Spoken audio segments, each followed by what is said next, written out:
Le titre de ce message, briser la corde. James, il parle de quoi? Briser la corde. Casser cette corde. On a vu cette semaine beaucoup de délivrances. Des gens même qui venaient comme ça de temps en temps.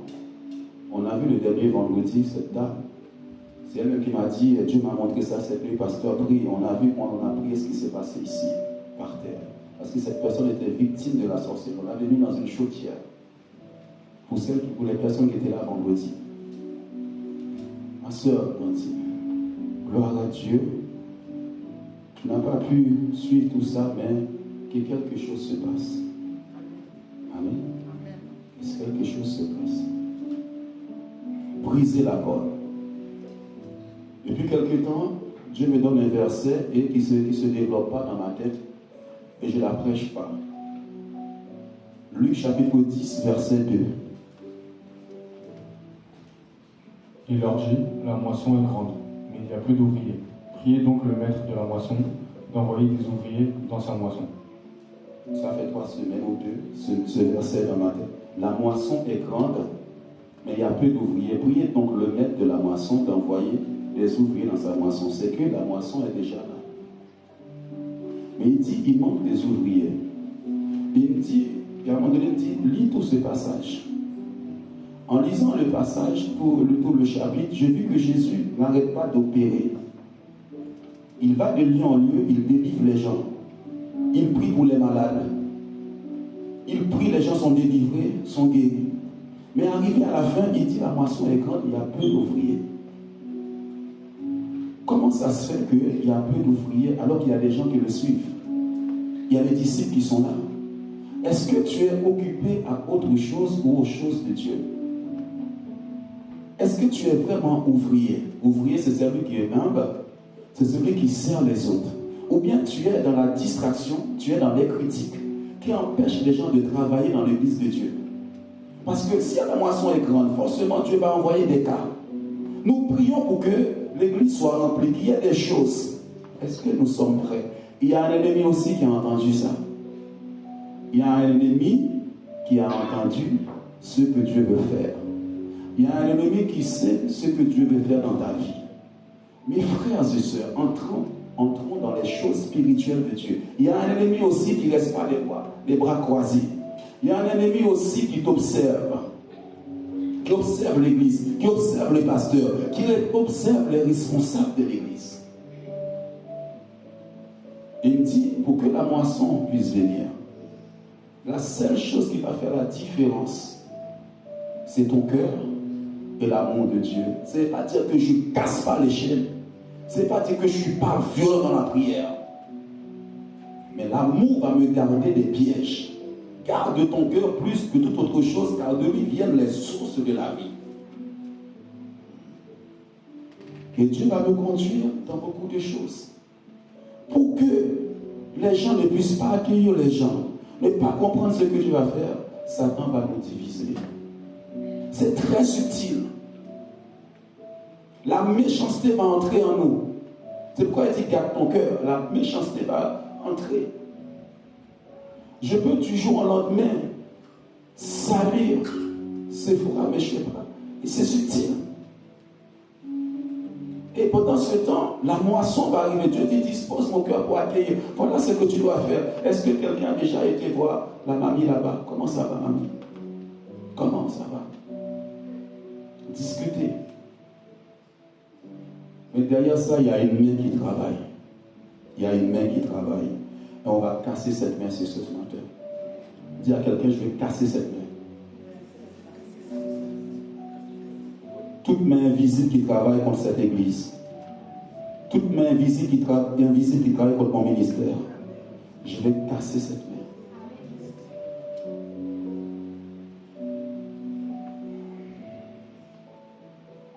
Zacharie, chapitre 2, au verset 1er. Je levai les yeux et je regardai. Et voici, il y avait un homme tenant dans la main un cordeau pour mesurer. Je dis, où vas-tu? Et il me dit, je vais mesurer Jérusalem, pour voir de quelle largeur, de quelle longueur elle doit être. Et voici, L'ange qui parlait avec moi s'avança, et un autre ange vint à sa rencontre.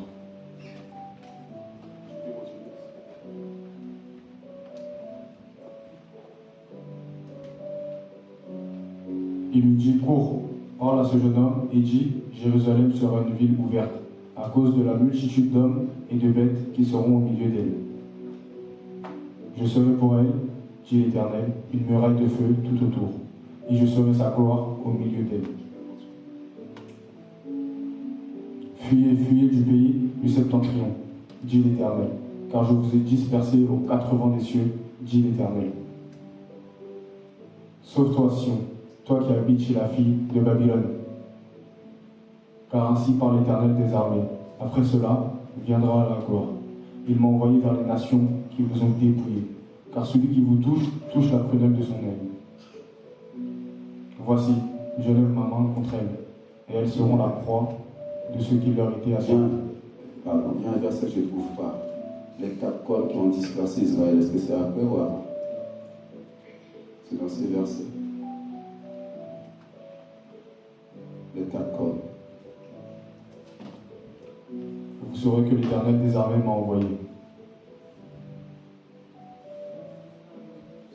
Moi, je lis dans le chapitre 2, les quatre cornes. Si quelqu'un a ce verset, peut-être c'est une autre version.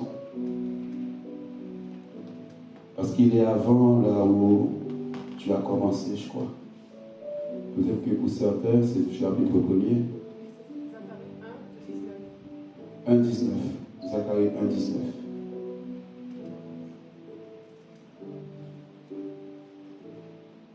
Alléluia. Je dis à l'ange qui parlait avec moi, qu'est-ce que c'est ces cornes? Et il me dit, ce sont les cornes qui ont dispersé Juda, Israël et Jérusalem. L'Éternel me fit voir 4 forgerons. Je dis, que vient-il faire?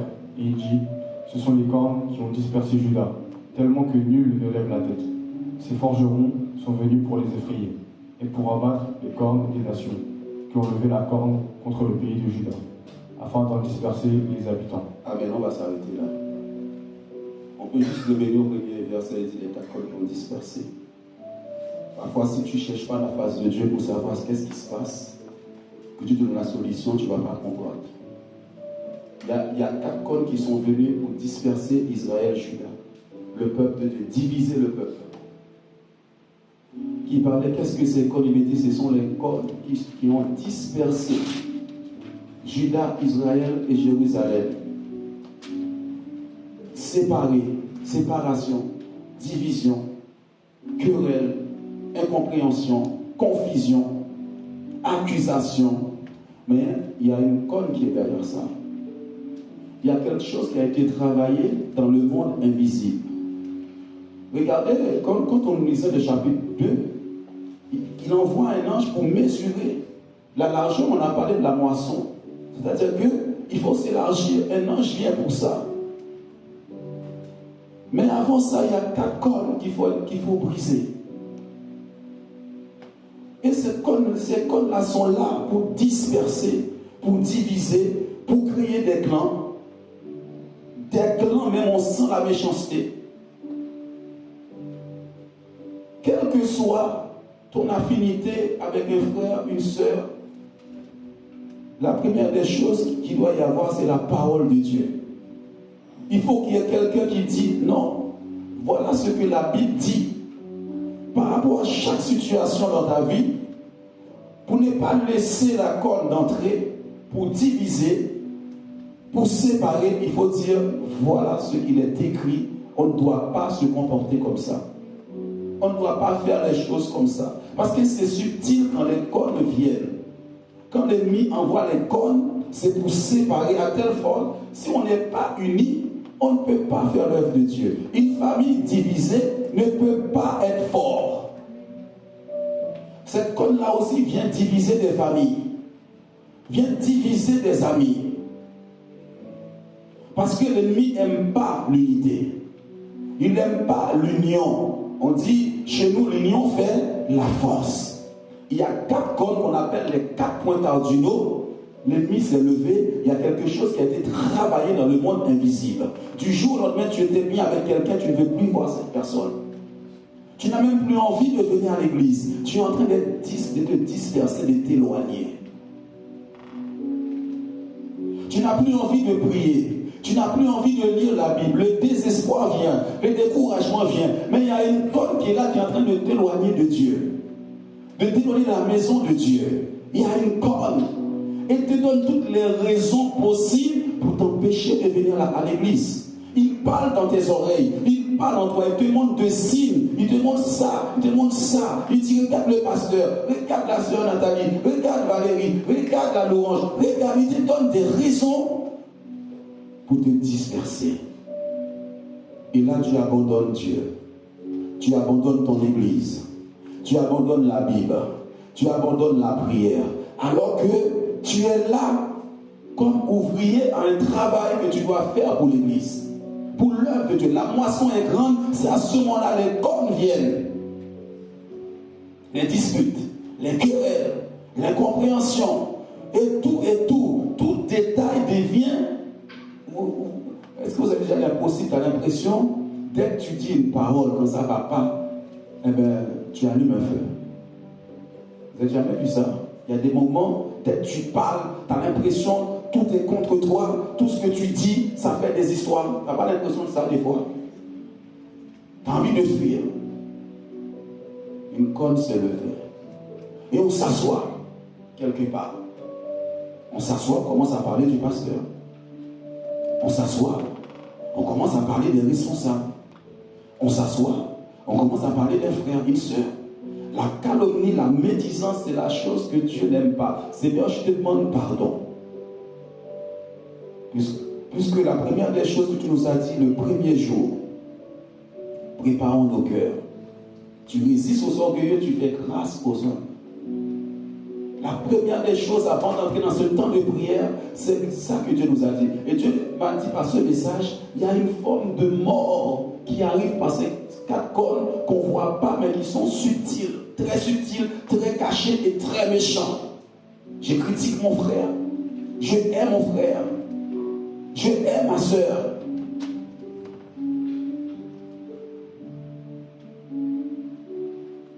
Il y a des gens méchants qui sont derrière ces cornes.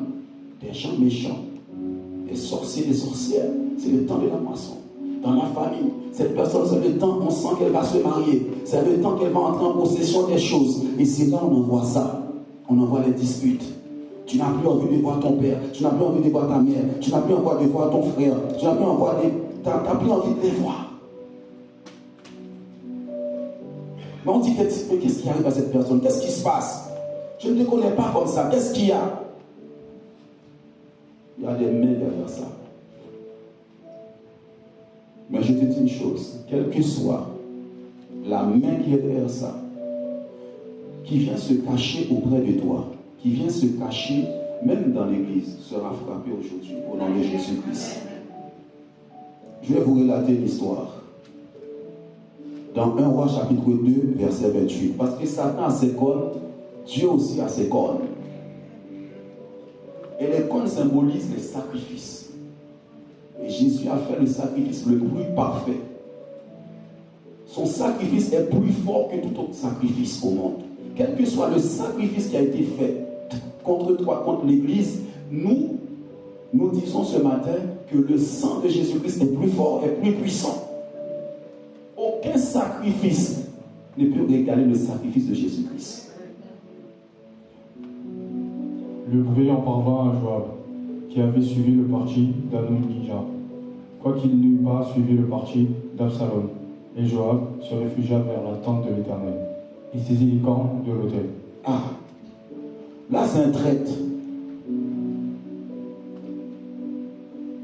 Là, un traître s'est levé, il a pris parti. Parce que dans le monde invisible, dans le monde naturel, il y a des gens qui font des complots contre toi. Ils font des complots contre l'Église. Ils font des complots contre ta vie, mais tu ne le sais pas.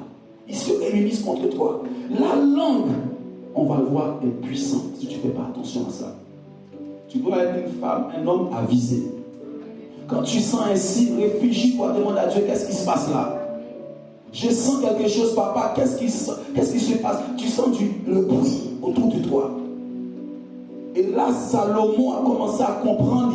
Il y a des gens qui font des choses contre lui. Il se lève, commence à les massacrer. Et cet homme a eu peur. Il faisait partie des traîtres. Judas était un traître. Judas va trahir Jésus. Faites attention, mon frère. Toute antenne satanique, parabolique, ont été placées sur moi, sur l'église, dans ta maison, soit brisée au nom de Jésus-Christ. Toute antenne, toute personne qui sert d'antenne à Satan, qui a été envoyée pour étudier ta vie, observer ta vie, pour aller donner des mauvais conseils contre toi, soit frappée au nom de Jésus-Christ. Il y a des personnes, Judas était très méchant. Il avait dit aux gens, Jésus va se tenir là, il sera là, il sera là. C'est Judas, il doit tomber au nom de Jésus-Christ.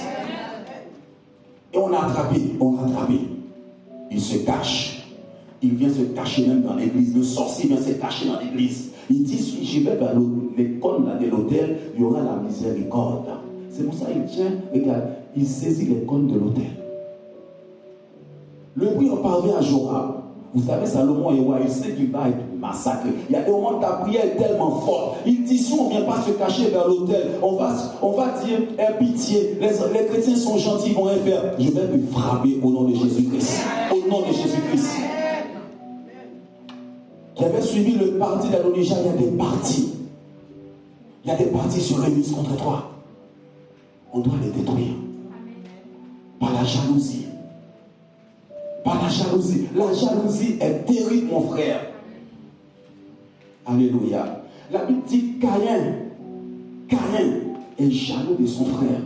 Vous savez, dans l'église, quand on dit tu as bien chanté, tu as bien fait, quand on te dit comme ça, là, ça suscite des jalousies, des jaloux. Dieu a aimé l'offrande d'Abel, mais il n'a pas agréé l'offrande de Caïn. Mais Dieu parle quand même à Caïn. Dieu te parle. Il dit, si tu fais bien, le péché se couche devant la porte de ton cœur là. Éloigne ça, éloigne la méchanceté, éloigne la jalousie, éloigne la rivalité. Et tu verras, tu seras agréé devant Dieu. Mais lui, n'écoute pas la voix de Dieu. Il va attirer son frère, boum, il le tue. Quand quelqu'un, son cœur décide de te tuer, frère, garde-toi, fais attention. C'est son propre frère. Même père, même mère. Toi, fais attention. Il vient se cacher. Tu peux avoir pitié là. Je suis dans la maison de Dieu, ma vie sera préservée et gardée. Mais Salomon, si vous lisez la suite, Salomon va dire frappez-le, tue-le. Moi, je vais prier tout simplement. Si une main est mouillée dans mes affaires, si une main a attaqué un membre de cette église, il sera frappé. C'est tout, c'est tout. Moi je prie, c'est Dieu qui juge, c'est Dieu qui fait. Et Joab se réfugia vers la tente de l'Éternel et saisit les cônes de l'autel, mais Salomon dit, frappe-le quand même. Il va mourir même dans l'autel. Les cônes de Dieu, il dit c'est des sacrifices pour le péché. C'est des sacrifices pour le pardon. Pour racheter. Lui, il pensait être racheté là. Mais il a fait couler beaucoup de sang avant si vous lisez ce passage-là. Il y a un autel de Dieu qui va parler pour toi ce matin. Il y a des cônes de Dieu qui vont parler pour toi. Quelqu'un sait c'est quoi la cône? Claude, tu sais c'est quoi la cône? Non?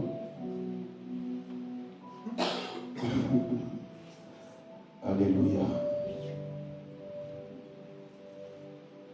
On va voir la cône de Dieu, Apocalypse, chapitre 9, 13.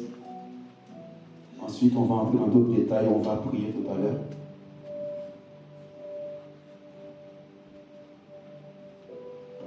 Quel que soit là où tu es caché, Dieu va te trouver.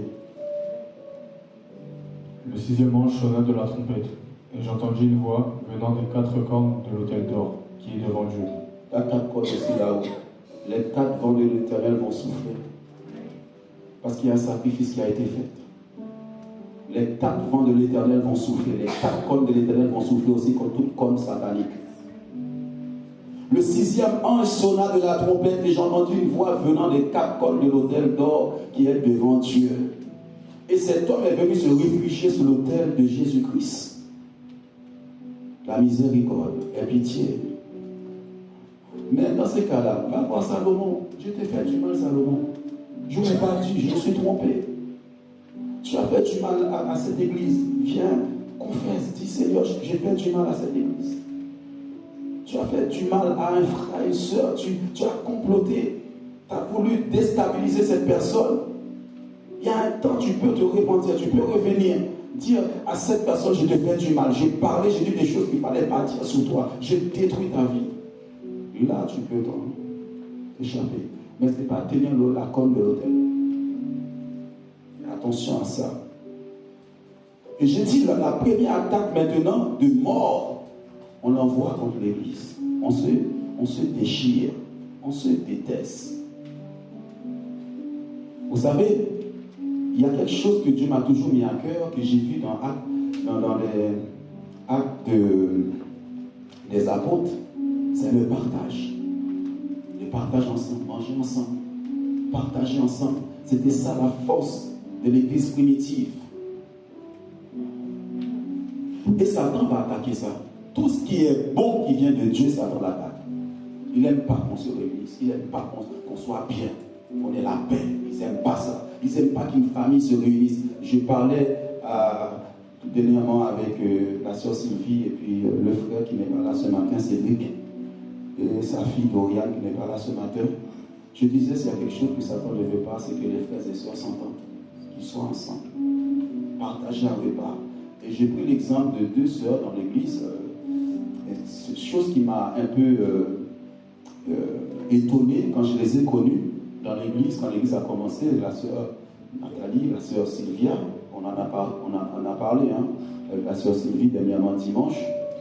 Il y a des périodes de la vie, ils se réunissent entre frères et sœurs pour manger, partager des moments ensemble. Je ne connais pas ça. Je ne connais pas ça. Avant, je ne pensais pas que la Guadeloupe-Martinique était unie, en fait, entre frères et sœurs. J'ai vu Sylvia par moment, elle va chez son frère, partage des moments. Et l'ennemi n'aime pas ça, il divise les frères et sœurs. Il y a telle période, j'ai l'impression, pour Nathalie, là, tu ne peux rien lui enlever, là, il faut qu'il soit avec sa mère et ses frères. Là, c'est un moment, c'est resté. Et je pense que les enfants, leurs petits-enfants vont faire la même chose. Il faut savoir créer ces liens-là. Quand tu n'es plus là, qu'il y ait toujours ces liens. Il y a des moments, 24, 25 décembre, ou bien le jour de l'an, on est ensemble. L'église est ensemble. Il y a des bases que Dieu a dans l'église, il ne faut pas l'enlever. L'ennemi voudrait enlever tout. Vous savez, il y a eu un président, quand il a été élu, il y a certaines bases, fondements de ce pays, il a voulu les enlever pour faire de la France comme les États-Unis. Non, chaque pays a un fondement. Chaque pays a une histoire. Respecte les fondements, les bases de l'église. On dit dans cette église, on aime beaucoup manger, mais depuis qu'on a commencé, Dieu a toujours fait les repas fraternels. Je ne sais pas pourquoi. Je ne sais pas pourquoi. Galates chapitre 5, verset 15.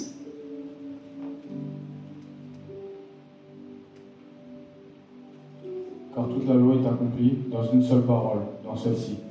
Tu aimeras ton prochain comme toi-même. Je ne sais pas si... voilà. Mais si vous mordez et vous dévorez les uns et les autres, prenez garde que vous ne soyez détruits les uns par les autres. Dit la mort. Il y a des moments, quand la corne la frappe, il va faire en sorte qu'on se dévore entre nous. On se déteste. Ça ne m'empêche pas de dire la vérité. Ça n'empêche pas une seule de dire la vérité. Si tu écoutes, tu écoutes. Mais de la part de Dieu, je t'ai parlé. Tu ne veux pas écouter, c'est pas grave. C'est l'église de Dieu qui va te juger. Moi, je reste dans les discussions avec toi. Je dis de la part de Dieu, c'est comme ça. Toi, tu ne veux pas écouter. Toi, derrière, tu boudes. Tu peux bouder. C'est pas grave. Mais aller me calomnier derrière, Dieu entend, Dieu voit. Mais il dit, mais si vous vous mordez, et vous dévorez les uns les autres, prenez garde, la mort va détruire l'église. La mort détruit les relations. La mort détruit les bases. Et Satan est content. La moisson est là, mais on ne peut pas travailler ensemble. Toute personne qui ne s'entende pas ne peut pas travailler ensemble. Ce n'est pas possible. Si je n'ai pas confiance dans le travail de Sylvie, comment voulez-vous que je travaille avec Sylvie? Si par exemple je n'ai pas confiance dans le travail de Najbi, je ne peux pas travailler avec lui. Mais je te parle de la part de Dieu. Tu fais des choses, mais Dieu a entendu. C'est pour ça que j'ai dit quelqu'un, quand tu me dis de venir te dire quelque chose, je te le dis. J'ai semé la semence. Tu fais ce que tu veux avec la parole de Dieu. Moi, je sais, Dieu m'a envoyé te parler, je t'ai parlé, je suis parti. Je pars maintenant. Mais je fais ma part devant Dieu. Il y a des témoins. Et Dieu va travailler. Mais si à un moment donné, tu prends ça comme pour toi, une affaire personnelle, tu vas te détruire, tu vas te fatiguer et tu vas détruire la vie de l'autre. Tu en fais une affaire personnelle. C'est l'affaire de Dieu. Je remets ça à Dieu. Mais je parlais à la personne de la part de Dieu.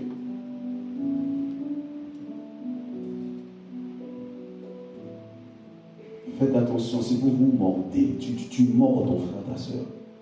L'ennemi envoie la mort comme ça. La conne vient frapper l'église comme ça. Vient frapper ton ministère comme ça. Vient éteindre ton ministère. Parfois, c'est une mort très subtile. Et je me suis dit, c'est jeudi là, je crois, le matin, je dis, Seigneur, qu'est-ce que je dois faire? Il me dit, lève-toi et prie.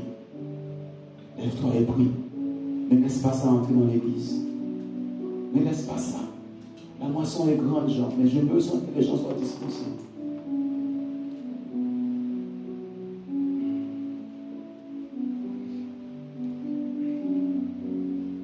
Sache que, enfin, je vais le dire après. Jérémie 18, verset 18. Et ils ont dit, venez, complotons contre Jérémie, car la loi ne périra pas faute de sacrificateur, ni le conseil faute de sage, ni la parole faute de prophète. Venez, tuons-le avec la langue. Ne prenons pas garde à tous ces discours. Là, les personnes ont été loin. On n'écoute plus le prophète Jérémie. Venez, complotons. Le complot est fort, frère. Le complot, c'est fort. Tu ne sais pas ce qui se passe, mais la personne est hypocrite avec toi. Mais on est en train de comploter contre ton ministère, contre ta vie, dans la famille, au travail, dans la rue là où tu habites. Frère, le monde, comme j'ai l'habitude de le dire, est méchant. Tu peux avoir même un voisin, tu ne sais pas pourquoi, il voit que tu prospères, tu es en train de faire des travaux chez toi, tu achètes une nouvelle voiture, et la personne est jalouse. Complotons. Ce frère-là dans l'église, le pasteur parle trop de lui. Cette soeur-là dans l'église, le pasteur parle trop toujours. Tu chantes bien, hein? T'as vu, tu fais bien, ici là tu fais bien. On va détruire ça avec la langue. Je vais parler contre cette personne. Regardez, venez, tuons-le avec la langue. La langue. Il y a une puissance dans la langue. Vous avez dit, la langue là peut embraser toute une forêt, brûler toute une forêt. Une parole de mensonge même dans ton travail. Vous savez, dans mon travail, à un moment donné, ils ont lancé une réputation contre moi. Ça n'a pas commencé par un homme. Et ça a pris tout le travail.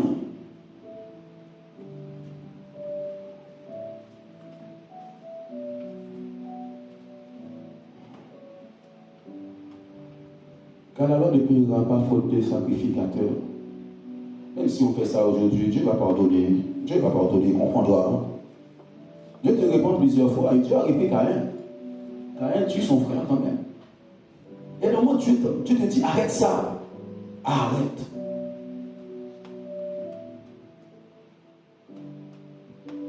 Comment? C'est toi qui dois être, n'est-ce pas? Nous sommes les réconciliateurs, n'est-ce pas? Un ministère de réconciliation. Attention, tu vois, je prends deux bases où on détruit et je fais attention à moi pour ne pas détruire quelqu'un, la vie de quelqu'un.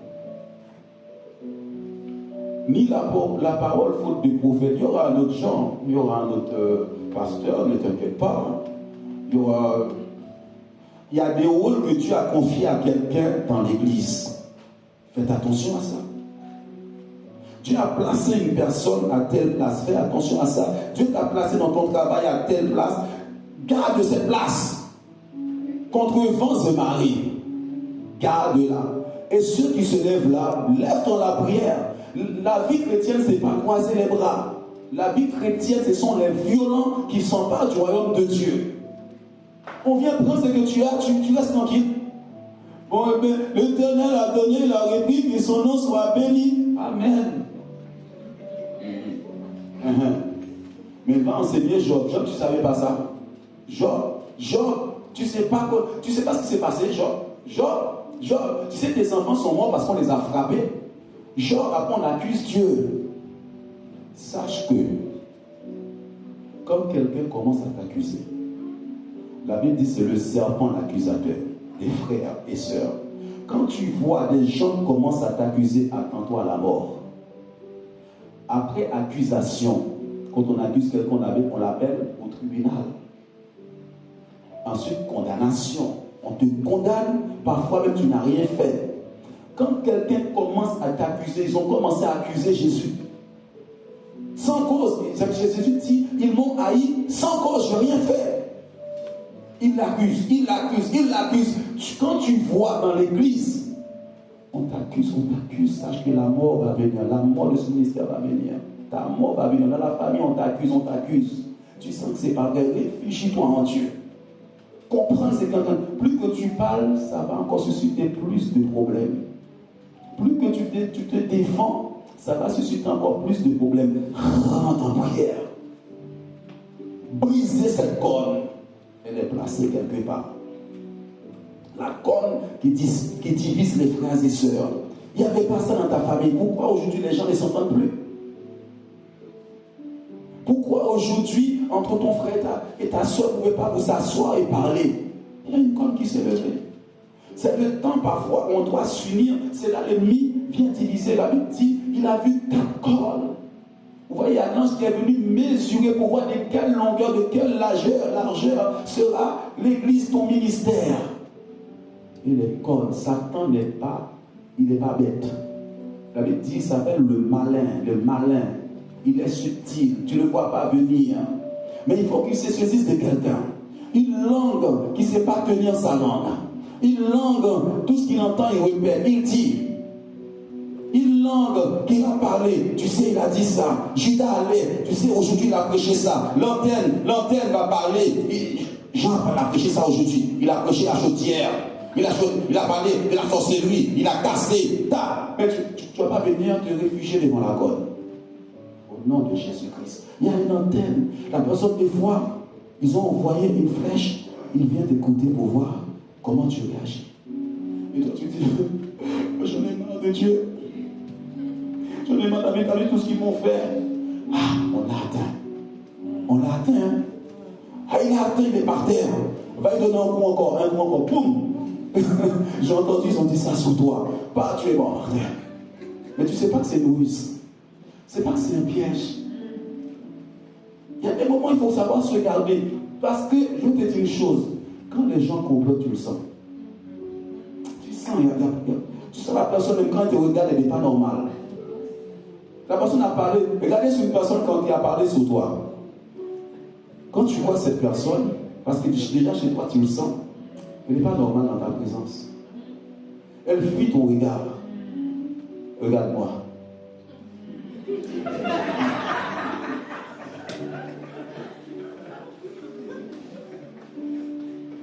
Elle fuit ton regard. Mais au fond, il y a la haine. Au fond, il y a la méchanceté. Au fond, elle doit te détruire. Venons, tuons-le avec la langue. On va comploter contre ce gars-là. Lui, il commence, comme disent dans le monde là. Il commence, comment ils disent les jeunes, Isla la honte. On va l'éteindre avec notre langue. Mais tu ne sais pas, derrière tout ça, il y a une main invisible. Derrière la mort de Jésus, il y avait Judas qui complotait contre Jésus, qui l'accusait. Et il y a des pasteurs qui t'accusent. Quand tu lis la Bible, Quand tu commences à opérer, tu n'opères pas comme tous les pasteurs. Si eux ont l'habitude de voler, les âmes, jamais il y a des guérisons, les gens des délivrances. Toi, tu opères de ça, tu deviens un ennemi des autres pasteurs. Parce qu'ils étaient jaloux de Jésus. Jésus guérissait les gens. Jésus délivrait les gens.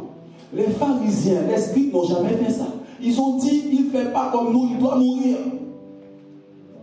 Il doit mourir. C'est ce qu'ils ont dit. Vous lisez la Bible ou pas? Qui a tué Jésus? Les hommes religieux. Les pasteurs.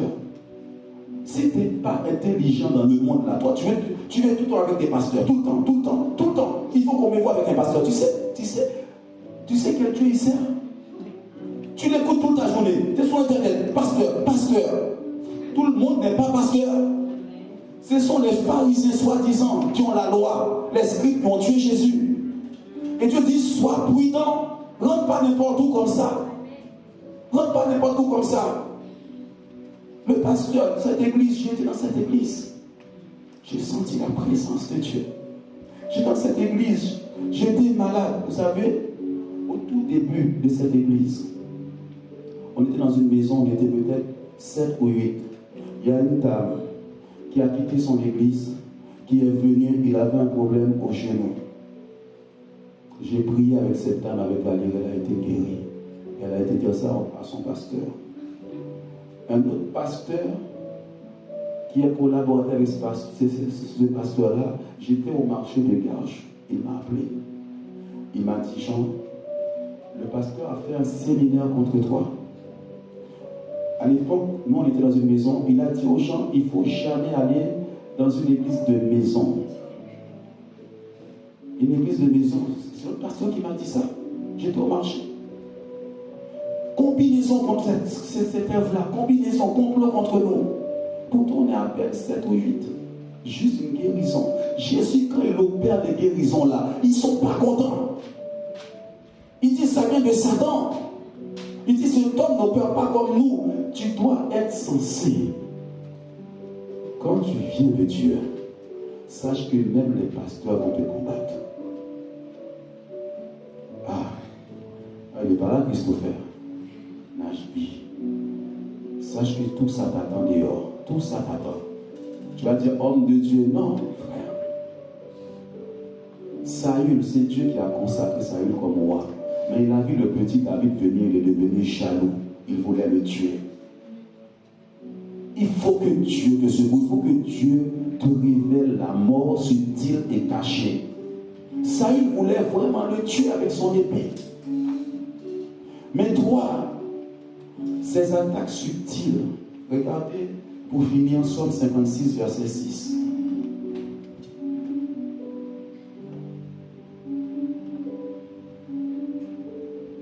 Je me glorifierai en Dieu, en sa parole. Je me confie en Dieu, je ne crains rien. Que peuvent me faire des hommes? Sans cesse, ils portent atteinte à mes droits. Ils n'ont à mon égard que de mauvaises pensées. Continue. Ils complotent, ils épient, ils observent mes traces, parce qu'ils en veulent à ma vie. Ils complotent, ils ne s'arrêtent pas là. Ils épient, ils ne s'arrêtent pas là. Ils observent, ils t'observent. Mes traces. Où est-ce qu'il est entré aujourd'hui? Ça, c'est l'antenne. L'antenne. Quelqu'un qui était sur la trace, il y a une antenne sur toi. Il y a une antenne sur l'église. Il y a une antenne sur ta vie. Souvent, je sens que Jean et Nathalie, là, je sens que ça ne va pas. Travaille bien encore. Allez, le fais encore. Il est passé aujourd'hui, d'habitude, il dit bonjour, Sœur Charles, aujourd'hui, il n'a pas dit. Ça commence à marcher notre affaire là. Je n'ai pas vu Sœur Blandine à l'église, ça marche. On commence à l'éloigner encore de l'église plus. Ils observent mes traces parce qu'ils en veulent à ma vie. Ils veulent te tuer. Il y a des gens décidés à te tuer. Il est entré à l'église en ce moment. Attention, c'est chaud pour nous. Il faut qu'on le travaille encore plus. Il faut qu'on... Le pasteur, là, il est entré là. Lui, on sait qu'il va prier avec lui. Il va le délivrer. Oui, oui. Frère, quand tu lis la Bible, arrête-toi. Quand il y a des choses qui sont en train de se passer autour de toi, arrête-toi. Arrête-toi un peu. Ne murmure pas. Il y a des gens qui aiment trop murmurer, pleurer. Ça ne va pas arranger le problème. Tu as un Dieu. Tu as un Dieu. C'est pour ça que David commence, je me confie en lui. Je me confie en mon Dieu. Il complote contre moi. Il veut ôter ma vie. Vous savez, le temps qu'on a pris de prier, Dieu n'a pas proclamé pour rien contre la mort. Parce que c'est là ils ont dit, on doit finir avec eux. Finir avec Jean. Mais dans le nom qui est au-dessus de tout nom, ils vont entrer dans la tombe avant moi. Au nom de Jésus-Christ. Ils vont entrer dans la tombe. Ils vont entrer dans la tombe avant toi. Au nom de Jésus-Christ. Tous ceux qui ont comploté contre toi, tous ceux qui ont comploté contre l'Église, contre ta vie, au nom de Jésus-Christ, cela retourne à eux au nom de Jésus-Christ. Retourne à eux au nom de Jésus-Christ. Dis à quelqu'un, toutes les flèches de la langue là, lancées contre moi d'accusation, retourne